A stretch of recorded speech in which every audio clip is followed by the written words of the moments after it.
Sekarang ni kita ada POP dan VC contoh Ni ada kaitan dengan apa-apa kat mana-mana ni? Kat sini ke? Kat sini ke? Mainly produk dia lah poster, right? Sekejap, mainly ke itu je pun? Macam itu je. Macam itu je. Okay. So, you cakap tadi adalah, okay, satunya kita boleh kata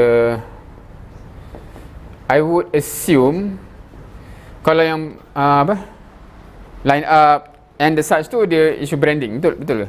Does it fall in that sense? Maksudnya how we kenal kita dan dia kenal kita as apa dengan aura apa at that side, tu branding Kalau yang cakap pasal sesi-sesi yang dibuat, agaknya untuk apa pula? Part of your poster kena macam recap punya poster ada juga ke tak?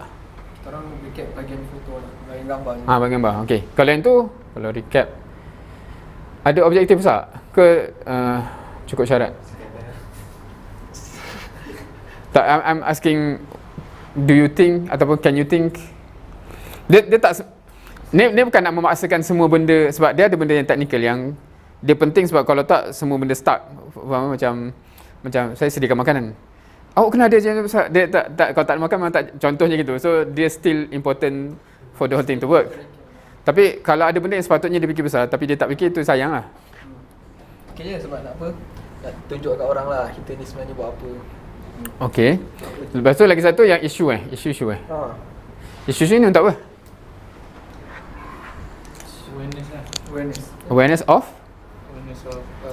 Agency dia punya apa tu, kelakuan pelajar lah yang makin teruk apa semua. So benda tu boleh jadi awareness kepada cikgu-cikgu, boleh tengok tak naklah student dia jadi macam ni.